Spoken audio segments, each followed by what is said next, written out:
Hello दोस्तों, comet learning में आपका बहुत बहुत स्वागत है।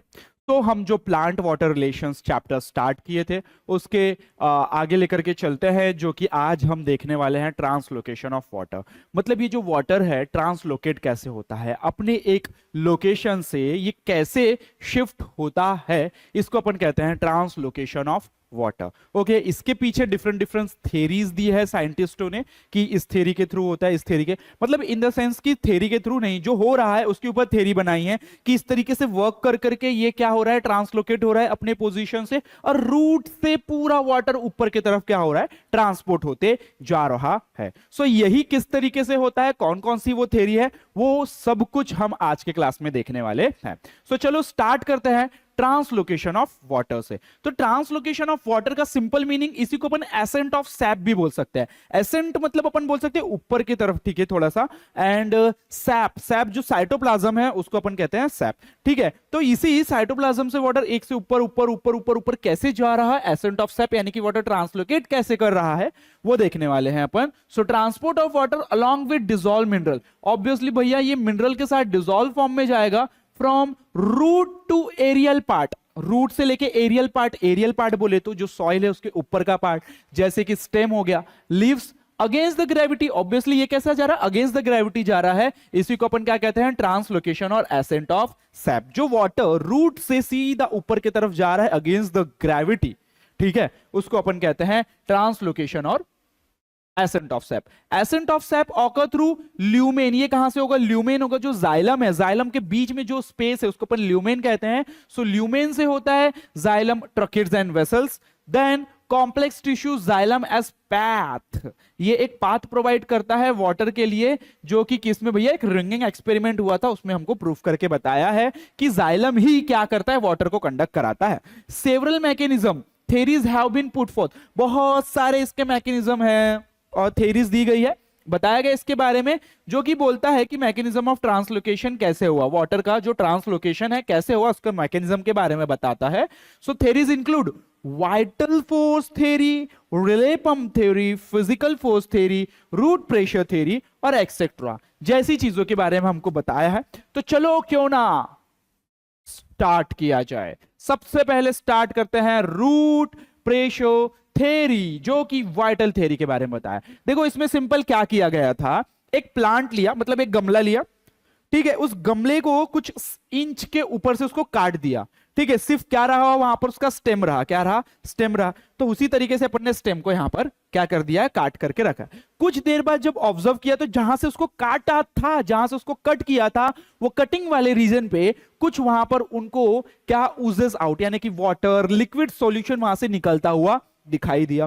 तो उन्होंने बोला कि ये क्यों हो रहा है, ठीक है। तो उन्होंने बताया कि जो रूट है, रूट क्या कर रहा है, प्रेशर अप्लाई कर रहा है, जिसकी वजह से वाटर ऊपर की तरफ मूव कर रहा है और हमको यहां से वाटर निकलते हुए दिख रहा है ऊपर की तरफ, ठीक है। तो ये इन्होंने कुछ नहीं, एक इंस्ट्रूमेंट लगाया जिससे यहां पे मेजर हो रहा है कि कितना वाटर आया है, ठीक है, वाटर ही आया है। सो ये जब यहां से वाटर बाहर आएगा तो उसको बोलते हैं अपन ऊजेस आउट, क्या बोलते हैं, ऊजेस आउट, और जो वाटर निकल रहा है उसको अपन एक्सक्यूडेशन बोलते हैं, एक्सक्यूड, ठीक है, क्लियर है। तो क्या बताता है कि according to this theory the activity of living cell of root is responsible, कौन, जो रूट सेल के लिविंग सेल है उसको, वो रिस्पॉन्सिबल है ट्रांसलोकेशन ऑफ वाटर के लिए। जैसे कि प्रिस्टले ने ये प्रपोज किया था, when a stem of potted plant, जब कोई एक पॉटेड प्लांट का स्टेम अपन कट कर दे कुछ इंचेस के ऊपर से, तो soil by a sharp knife xylem sap is seen flowing out, तो जाइलम सैप से हमको कुछ ना कुछ ऐसा फ्लोइंग आउट, बाहर तरफ निकलता हुआ दिखाई देता है, ऊजिंग आउट होता है, उसी को अपन ऊजिंग आउट कहते हैं through the cut and. Simple, यहां कट मारू तो जो मेरा ब्लड है वो क्या आएगा, बाहर आएगा, तो वही फ्लोइंग आउट। उसी तरीके से जब हमने इसको कट मारा तो ये ब्लड तो होता नहीं है, जो वाटर ट्रांसपोर्ट हो रहा है वही बाहर की तरफ आ रहा है।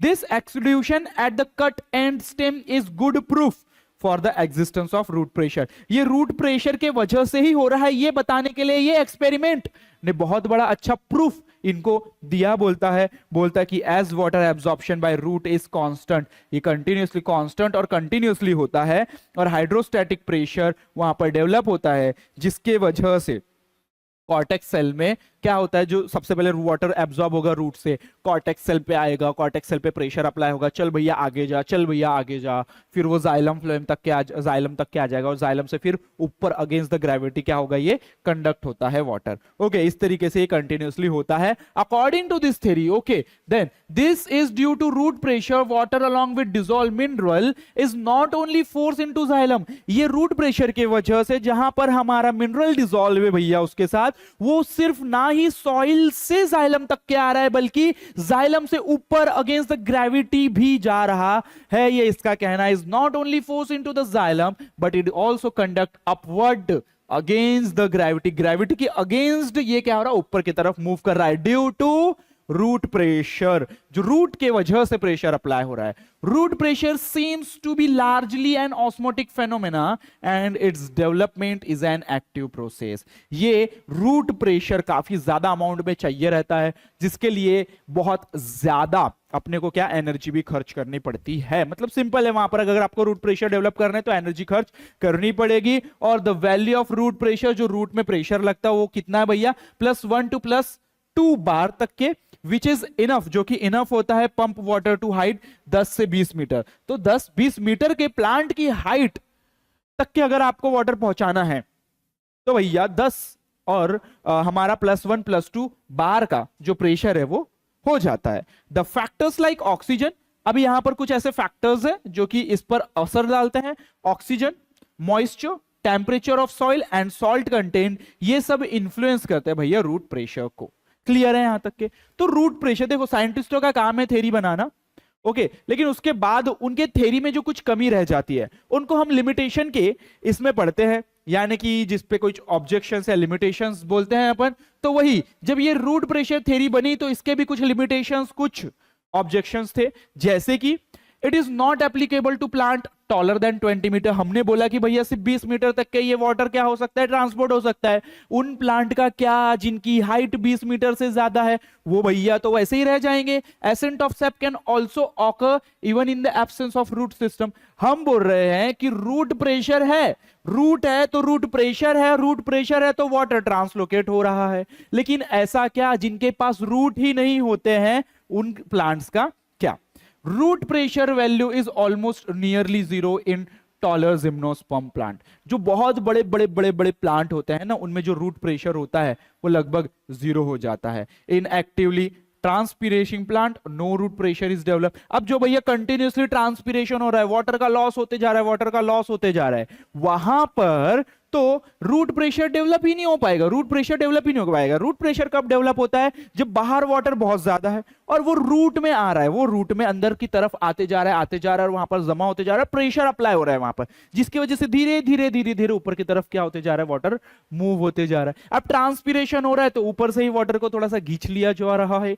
सो इसलिए बताया है कि जब बहुत ज्यादा ट्रांसपिरेशन होता है तो वहां पर रूट प्रेशर डेवलप नहीं हो पाता। Xylem SAP under normal condition, अगर नॉर्मल कंडीशन की बात करें तो वो टेंशन में होता है जाइलम, जो कि एक नेगेटिव हाइड्रोस्टैटिक प्रेशर शो करता है, और वहां पर बहुत ऑस्मोटिक प्रेशर ज्यादा हो जाता है, जिसकी वजह से ट्रांसलोकेशन होता है बोलते हैं। अगर इन सारे रीजन को अपन सम अप कर दे तो भी root pressure is not the sole mechanism. भैया ये वो परफेक्ट हमको रीजन नहीं बता पाया उस चीज का। Explaining the ascent of SAP all the plant wearing height, इनके जो है अलग अलग प्लांट हाइट के लिए क्या होते गए, चेंज होते गए। नाउ अब आ जाता है सेकंड थ्योरी, जिसको अपन बोलते हैं कैपिलरी थ्योरी। क्या बोलते हैं? Capillarity theory. कैपिलरिटी थ्योरी क्या है? कुछ नहीं, आपको ने कैपिलरी के बारे में पता है। कैपिलरी ट्यूब होती है। कैपिलरी ट्यूब सिंपल, अगर मैं वाटर में उसको डिप करूं तो उसमें मेरे को थोड़ी सी हाइट दिखाई देती है। ये बिकॉज ऑफ क्यों, ये क्यों हो रहा है? वहां पर हो सकता है कि भाई कोई प्रेशर अप्लाई हो रहा है, वहां पर हमारा अडेसिव फोर्स लग रहा है, वहां पर कोहेसिव फोर्स लग रहा है, वहां पर वाटर का टेंशन भी काफी इंपॉर्टेंट फंक्शन रोल कर रहा है। देन क्या बोल रहा है कि ये हमने कैपिलरी ट्यूब इसमें डाला तो वाटर में इसमें हमको हाइट देखने को मिलेगी सेम। लेकिन अब यहां पर कंडीशन ये है कि जितनी इसकी डायमीटर कम होगी उतना वाटर का हाइट ज्यादा होगा, और जैसे जैसे डायमीटर बढ़ाते जाएंगे वाटर का जो लेवल है वो क्या होते जाएगा, कम होते जाएगा। और सेम जब हम इसी को कंपेयर करेंगे किसके साथ, हमारा जो जाइलम है उसके साथ, क्योंकि जाइलम वेसल भी लगभग कुछ ऐसे ही है। जाइलम वेसल्स भी कुछ ऐसे ही है, इसीलिए इसको उसने किसके साथ कंपेयर किया है, जाइलम वेसल और स्ट्रॉ के साथ। तो देखो क्या बोलता है, किसने दिया भैया, बोहेम ने दिया 1863। इस थ्योरी के हिसाब से फिजिकल फोर्स और जो डेड सेल है ये रिस्पॉन्सिबल होते हैं एसेंट ऑफ सैप के लिए। This theory was put forth by Boehm. Then wick dip, अगर हम कोई दिए में जो बाती होती है ना, बाती वो दिए में डालते हैं और उसको हम अगर लगा देते हैं, चला देते हैं, तो जिसके बाद वो कैपिलरी एक्शन की वजह से ऑटोमेटिकली ऑयल ऊपर की तरफ क्या करता है, मूव करता है। सो विच dipped in the oil lamp shows capillary due to which oil is raised upward. The conduction of water is a straw dip. वैसे ही अगर अपन कोई straw dip कर देते हैं वाटर में तो हमको एक हाइट जो है वो रेज दिखती है, थोड़ी सी ज्यादा हाइट देखने को मिलती है, certain height, because of the capillarity. ये इसको कैपिलरिटी की वजह से। Height to which water is raise depend on diameter of the straw. देखो मैंने आपको बताया यहां पर जो स्ट्रॉ है उसके डायमीटर के ऊपर भी काफी कुछ डिपेंड करता है, तो जितना कम डायमीटर उतनी ज्यादा हाइट देखने को मिलेगी। तो वो यही बताता है कि स्ट्रॉ के डायमीटर के ऊपर डिपेंड करता है। Capillarity is because of surface tension. ये कैपिलरिटी क्यों देखने को मिल रही है, एक तो सरफेस टेंशन के वजह से, दूसरा फोर्स ऑफ कोहेजन यानी कि अट्रैक्शन बिटवीन लाइक मॉलिक्यूल, और अधेजन यानी कि attraction between unlike molecule. Clear है, जिसकी वजह से हमको ये देखने को मिल रहा है। तो अब जो हमने स्ट्रॉ लिया ना उसी को अपन कंपेयर करेंगे किसके साथ, जाइलम वेसल के साथ। तो xylem vessel tracheids with its lumen is comparable with straw. Then water column exist because of combined cohesive, वहां पर जो फोर्स लग रहा है कंबाइंड कोहेसिव अधेसिव फोर्स लग रहा है, जिसके वजह से वहां पर वाटर कॉलम डेवलप होता है भैया, forces of water and xylem wall due to capillarity. It is because of capillarity water is raised और conducted upward against the gravity to few centimetre only. तो यही कैपिलरिटी एक्शन के वजह से बोलता है कि कुछ सेंटीमीटर तक के ही वाटर की हाइट हमको देखने को मिलती है। तो भैया जब हमने इसके पहले थ्योरी पढ़े वो 10 से 20 मीटर की बात कर रही थी, तब जाके हम उसकी बात नहीं माने। तुम तो सिर्फ सेंटीमीटर में बात कर रहे हो, तो तुम कोई खेत की मूली हो जिसको हम मानेंगे, बिल्कुल भी नहीं। इसके फिर अपन ऑब्जेक्शन देखेंगे कि भैया क्या ऑब्जेक्शन है, क्या लिमिटेशन है। तो बोलते हैं कि capillary tube must be continuously and completely hollow from one end to the other end. तो जो कैपिलरी ट्यूब होता है ना वो कंप्लीटली एक एंड से लेके दूसरे एंड तक के बीच में पूरा हॉलो होना चाहिए, कोई वहां पर ब्रेक नहीं होना चाहिए। लेकिन जो ट्रकिड्स होते हैं in the xylem shows close and wall, जहां पर हमको वो बीच बीच में दो सेल्स के बीच में से कॉन्टेक्ट्स दिखाई देते हैं जो कि वहां पर एक ब्रेक पैदा करते हैं। Now the lower end of capillary tube is xylem, that is xylem must be in direct contact with soil water. जब हमने स्ट्रॉ को वाटर में डाला तो वो सीधा स्ट्रॉ को वाटर में डाला, डायरेक्ट कांटेक्ट था। लेकिन यहां पर जो जाइलम है उसका डायरेक्ट कांटेक्ट है क्या वाटर के साथ, नहीं है, इनडायरेक्ट कांटेक्ट है। क्यों, क्योंकि बीच में कॉर्टेक्स सेल्स प्रेजेंट है। तो वही however there is exist a barrier, वहां पर एक बैरियर आ जाता है, root cortex between the xylem and soil water. भैया यहां पर कोई भी डायरेक्ट कांटेक्ट है ही नहीं जाइलम का सॉइल वाटर के साथ। लेकिन वहां पर जब हमने उसकी थ्योरी में बात की तो भैया स्ट्रॉ का सीधा कांटेक्ट होता है। Narrower the capillary tube, capillary tube जितनी नैरो होगी उतनी ज्यादा हाइट होगी, greater the height to which water column is raised, जिसके वजह से वाटर जो है बहुत उसमें हाइट रेस कर जाता है। दस taller tree should show xylem vessels with very narrow bore, मतलब अगर हम कोई बहुत बड़ा ट्री देखते हैं तो हम इसको बोल सकते हैं कि इसका जो जाइलम होगा ना भैया बहुत बारीक होगा। क्यों, क्योंकि जितना बारीक यानी कि जितना कम डायमीटर का हमारा जाइलम होगा उतना ही ऊपर वाटर जा पाएगा, और ज्यादा हाइट है प्लांट की मतलब उसका जो डायमीटर है जाइलम का वो कम है।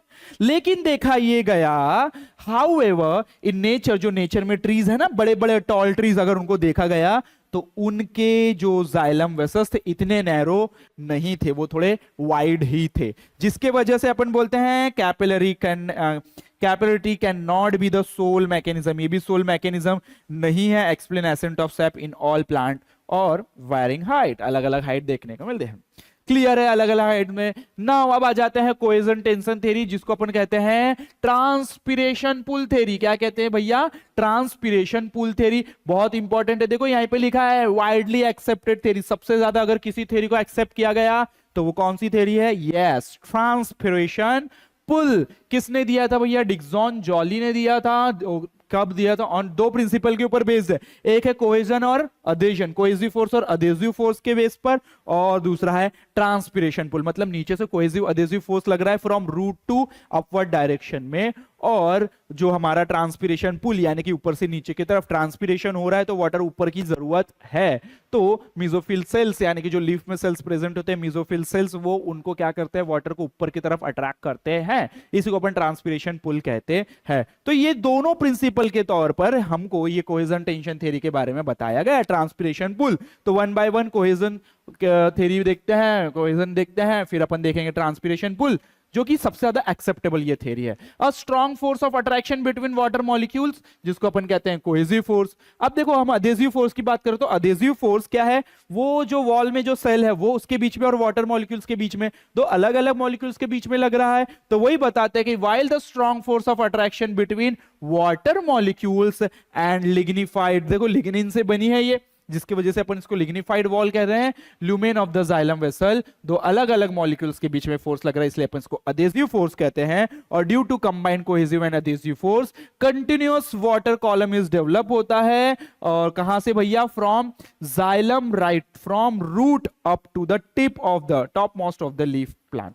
तो भैया नीचे से ऊपर की तरफ ये क्या लग रहा है, अप्लाई हो रहा है, मतलब नीचे से ऊपर की तरफ मूव कर रहा है, तो ये तो हो गया। अब ट्रांसपिरेशन पुल, सिंपल सी बात यह है कि कोई नीचे से ऊपर आ रहा है और मैंने ऊपर से भी उसको सहारा दे दिया कि हाँ भैया, हाथ दे दिया कि आ जाओ, तो कितना अच्छे से वो ऊपर आ पाएगा। वही है यहां पर कि एक फोर्स नीचे से लग ही रहा है कोहेसिव अधेसिव वाला, और ट्रांसपिरेशन पुल ने और हाथ दे करके ऊपर खींच लिया, भैया आ जाओ, तो वाटर ज्यादा से ज्यादा हाइट को अचीव कर पाएगा। सो ट्रांसपिरेशन पुल, ट्रांसपिरेशन जितना ज्यादा होगा जिसके वजह से leaf vessel transmitted down to the root, मतलब भैया ऊपर है, लीफ तो ऊपर है, यहां से वाटर ट्रांसपिरेट हो गया ऊपर, मतलब वाटर का लॉस हो गया, तो ये वाटर नीचे से मांगेगी, जाइलम वेसल से मांगेगी, जाइलम कहां से मांगेगा, रूट से मांगेगा, तो ऊपर से नीचे की तरफ ये आ रहा है, तो इसलिए बोल रहा है transmitted down to root and thus account for the ascent of sap. Excess water is lost in the form of vapour. देखो ये जो ज्यादा वाटर लॉस हो जा रहा है ना, ये वेपर के फॉर्म में लॉस हो रहा है, mainly through the stomata found on the leaf. This water loss increase DPD, जिसकी वजह से डीपीडी बोले तो क्या है हमारा, डिफ्यूजन प्रेशर डिफिसिट क्या होता जाता है, इंक्रीज होते जाता है मेसोफिल सेल का।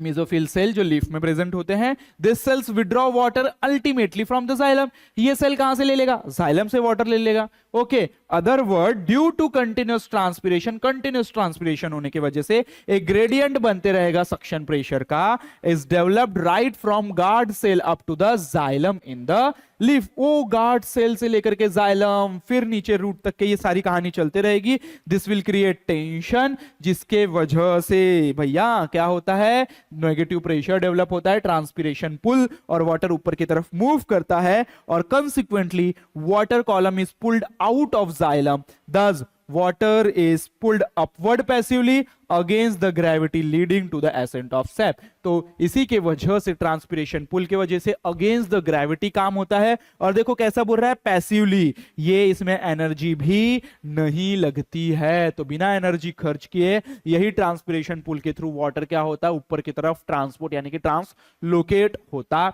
है। क्लियर है यहां तक के? अब जब इतनी बात की है तो इसकी भी कुछ ना कुछ भैया थोड़े बहुत लिमिटेशंस होंगे, लेकिन सबसे जो है ना कि सबसे ज्यादा सेटिस्फाई इस थ्योरी ने किया, दैट्स व्हाई इसको सबसे ज्यादा क्या किया जाता है, यूज किया जाता है, एक्सेप्ट किया जाता है। For transpiration pull to operate water column should be unbroken, बोलता है कि जब ऊपर ट्रांसपिरेशन पुल हो रहा है तो वो जो वाटर कॉलम है वो क्या नहीं होना चाहिए, ब्रोकन नहीं होना चाहिए, लेकिन टेम्परेचर में कम ज्यादा फ्लक्चुएट होने की वजह से गैस बबल आ जाता है, वहां पर ऐसे बबल बन जाता है, जिसके वजह से now for the transpiration pull to operate water column should be unbroken and continuous, लेकिन ड्यू टू टेम्परेचर फ्लक्चुएशन की वजह से दिन और रात के टाइम गैस बबल में enter into the water column, जो कि उसकी कंटिन्यूटी क्या कर देता है भैया, ब्रेक कर देता है। This mechanism assume that tracheids are more efficient, ये जो मैकेनिज्म है ये हमको बताता है कि जो ट्रकिड्स है ना वो बहुत अच्छे से क्या कर रहा है, बहुत अच्छे से वर्क कर रहा है, बहुत efficient than the vessel, vessel से ज्यादा, as their end wall support water column, लेकिन जो वेसल है ना वो ज्यादा इवॉल्व है ट्रकिड से, और वो ज्यादा इसमें इफिशिएंट है। इफ प्लांट लीव्स आर स्मीयर्ड, अगर हम प्लांट की लीफ में ऊपर से वैसलीन लगा दे जिसके वजह से क्या होगा, उसका ट्रांसपिरेशन नहीं होगा, वाटर लॉस नहीं होगा, मतलब वो वाटर एब्जॉर्प्शन नहीं होना चाहिए, फिर ऊपर की तरफ नहीं आना चाहिए। लेकिन देखा ये गया कि जब ये लीफ के ऊपर वैसलीन लगाने के बाद उसका ट्रांसपिरेशन स्टॉप करने के बाद भी एसेंट ऑफ सैप, वाटर का ट्रांसलोकेशन देखा गया, even the ascent of SAP occur, तो भी हो रहा था। Accent of SAP also occur in the deciduous plant, ऐसे प्लांट भैया जो क्या होते हैं जिनकी पूरी लीव्स क्या हो जाती है, गिर जाती है, that have sheds of all their leaves. This observation point that the fact that beside physical force activity of living cells seems to be necessary for lifting the water column up. क्या बोलता है कि अगर किसी plant में सारी leaf गिर गई तो वहां पर ट्रांसपिरेशन नहीं होगा, ट्रांसपिरेशन नहीं होगा तो क्या वाटर ऊपर की तरफ मूव नहीं करेगा। तो वो यही बताता है कि ये ऑब्जर्वेशन हमको बताता है कि ये सारे जो फिजिकल हम फोर्सेस की बात कर रहे हैं लिविंग सेल में, ये जरूरी होते हैं वाटर को ऊपर क्या करने में, खींचने के लिए सारे, जैसे कि कोहेसिव फोर्स हो गया, अडेसिव फोर्स हो गया, देन रूट प्रेशर की बात की हमने, और हमने बात की किसकी, ट्रांसपिरेशन पुल की। क्लियर है? तो हमको कुछ इस तरीके से थेरीज बताए गए जिसके वजह से अपन ने ट्रांसपिरेशन पुल की बात की। तो लेकिन ये जो हमने ट्रांसपोर्ट की बात कर दी, अब ये जो मिनरल है ये कैसे ट्रांसपोर्ट होता है, मिनरल है ये कैसे ट्रांसपोर्ट होता है, बहुत छोटा सा टॉपिक है, कुछ नहीं, बताता है कि भैया ये मिनरल्स आएंगे कहां से, सॉइल से आएंगे। कहां से आएंगे, तो soil serve as main source for mineral, soil ही क्या है, मेन सोर्स है मिनरल का। प्लांट के पास मिनरल कहां से आएंगे, ऑब्वियसली सॉइल से ही आएंगे क्योंकि वो वाटर से ऑब्जर्व करेगा। Then mineral constitute most commonly occurring solid crystalline inorganic material obtain from the earth crust. तो जितने भी अर्थ क्रस्ट में हमको अर्थ में ही मिलने वाले हैं, सॉलिड या इनऑर्गेनिक, ऑर्गेनिक, जितने भी हम बात कर रहे हैं मिनरल्स के। Minerals play an important role in the day to day life of the plant. भैया प्लांट के डे टू डे लाइफ में ये बहुत बड़ा इंपॉर्टेंट रोल प्ले करते हैं। और minerals are absorb by plants in ionic form, यानी कि डिसॉल्व फॉर्म में ये एब्सॉर्ब करते हैं, mainly through the roots and then transport, root के थ्रू वाटर के साथ ये उसको एब्सॉर्ब करते हैं और ट्रांसपोर्ट करते हैं पूरे प्लांट में। Now the analysis of the plant ash, जब प्लांट की वो राख को एनालाइज किया गया तो देखा गया कि उसमें जो मिनरल्स है वो उसने अपने सराउंडिंग से ही क्या किए थे, एब्सॉर्ब किए थे, अपने सराउंडिंग से ही एब्सॉर्ब किए थे। The analysis of plant as demonstrate that minerals are absorb by the plant from soil and surrounding. Absorption of minerals जो कि इंडिपेंडेंट होता है किसके ऊपर, वाटर के ऊपर। जरूरी नहीं कि इतना वाटर हम है तो उतने ही मिनरल एब्सॉर्ब होंगे, वो उसके ऊपर क्या है, इंडिपेंडेंट है। Now absorb mineral ion are pulled in upward direction, जो मिनरल को एब्सॉर्ब किया गया वो अपवर्ड डायरेक्शन में क्या होगा, ऑब्वियसली उसको मूव करना पड़ेगा along with the xylem sap because of transpiration pull. Transpiration pull के वजह से वो ऊपर की तरफ क्या होगा, मूव होगा। और this could be understood when the ascending SAP is analyse, जब उस सैप को एनालाइज किया गया, असेंडिंग सैप को, तब उसमें देखा गया कि हाँ ये मूव हो रहा है, ट्रांसलोकेट हो रहा है। Mineral ions are needed in the area of the plant, तो मिनरल आयंस की बहुत जरूरत होती है एरियाज ऑफ द प्लांट, जैसे कि अपाइकल वाले रीजन में, ऊपर टॉप वाले रीजन में, लेटरल वाले रीजन में, देन यंग लीव्स में, डेवलपिंग फ्लावर्स में, फ्रूट्स में, सीड्स में। ये सारी वो चीज है जहां पर मिनरल्स की बहुत ज्यादा क्या होती भैया, जरूरत होती है। Hence from this source these are pulled and transport ascendingly through the sap and get unloaded by the fine vein। तो सिंपल वो बताने की ये कोशिश कर रहा है कि रूट से ये एब्सॉर्ब किया जाता है धीरे धीरे धीरे, और जहां पर इसकी जरूरत होती है, जिस प्लांट के पार्ट को उसकी जरूरत होती है वहां पर उसको अनलोड कर दिया जाता है, यानी कि वो मॉलिक्यूल है वो मिनरल्स को अनलोड कर दिया जाता है। तो कैसे बोल रहा है कि फ्रॉम द सोर्स, मतलब कौन है भैया, रूट है, रूट से ही तो हमको मिल रहा है। और this are pulled and transport, और उसको वहां से लिया जाएगा और पूरे प्लांट के पार्ट्स में ट्रांसपोर्ट किया जाएगा और वहां से अनलोड कर दिया जाएगा विसिनिटी ऑफ सेल, मतलब उसके आसपास में उसको क्या कर दिया जाएगा, वहां पर छोड़ दिया जाएगा। और सेल वहां से उसको एक्टिव तरीके से, मतलब अपनी एनर्जी खर्च करके उसको क्या कर लेगा, अपने सेल के अंदर ले लेगा। Soil would not be the only source, सिर्फ सॉइल ही एक सोर्स नहीं है, बताता है for mineral uptake. Mineral ion can be remobilised, ये रीमोबिलाइज्ड वाला कंसेप्ट। देखो अभी क्या बोल रहा है कि कुछ ऐसे, मैं बोल रहा हूं एक प्लांट, एक एग्जांपल लेते हैं, प्लांट है, प्लांट में जो लीव्स है उसने बहुत सारे मिनरल्स एब्सॉर्ब करके रखे, लीफ के सेल में बहुत सारे मिनरल्स है। अब क्या होता है कि वो मिनरल्स का समय हो गया, अब वो गिरने वाली है, झड़ने वाली है, तो वो जाने से पहले जितने भी उसमें मिनरल्स थे ना वो वहां से रीमोबिलाइज हो जाएंगे, मतलब वहां से निकल करके अब जो नई लीफ आएगी ना वहां पर चले जाएंगे। ओके, एक्सेप्ट कैल्शियम, सिर्फ कैल्शियम रिमोबिलाइज्ड नहीं होता है। तो बोलते हैं कि remobilised within the part of the plant, जैसे कि older part like leaves in the deciduous plant export their ion, वो सारे आयन किसको दे देगी? अपने यंगर लीव्स को दे देगी अपने गिरने से पहले। अपने गिरने से पहले वो सारे आयंस जो है नई लीव्स को दे देगी। तो बोला जाता है कि मोस्ट रेडीली मोबिलाइज, जो सबसे ज्यादा मोबिलाइज्ड होता है वो कौन है भैया? वो है फास्फोरस, सल्फर, नाइट्रोजन और जो पोटेशियम। और जो नहीं होता है structural component like calcium is not remobilised, ये एक जगह से दूसरी जगह मूव नहीं होता है, रीमोबिलाइज्ड नहीं होता है। क्लियर?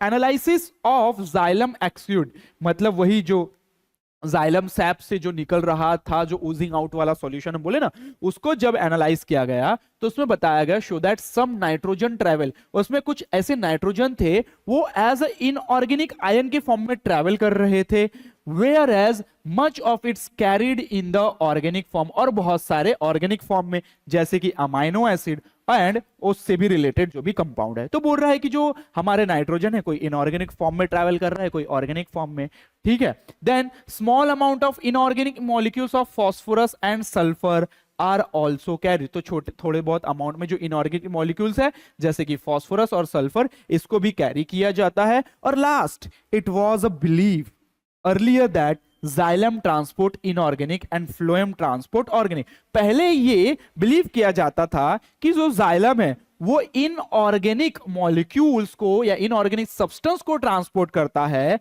और फ्लोएम ऑर्गेनिक सब्सटेंस को ट्रांसपोर्ट करता है। लेकिन आज के टाइम पे it is not correct because some exchange of material, वो मटेरियल का एक्सचेंज होता है दोनों में, जाइलम और फ्लोएम के बीच में मटेरियल का एक्सचेंज होता है, लेकिन ऐसा नहीं है कि एक ऑर्गेनिक और एक इनऑर्गेनिक सब्सटेंस को कैरी करता है। वो इसे बता रहा है कि भैया ये आज के टाइम पे ये करेक्ट नहीं है, लेकिन उनके बीच में कुछ एक्सचेंज मटेरियल होता है occur between the xylem and phloem. Clear है यहां तक के सभी को?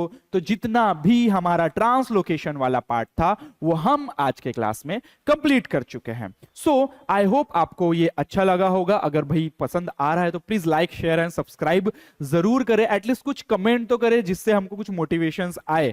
ओके, देन हम जो नेक्स्ट क्लास, आज का क्लास इतना ही है, नेक्स्ट क्लास जो हम देखने वाले हैं किस टॉपिक के ऊपर होगा, वो होगा ट्रांसपोर्ट ऑफ फूड के ऊपर। ओके, तो मिलते हैं हमारे नेक्स्ट वीडियो के साथ, तब तक के लिए धन्यवाद।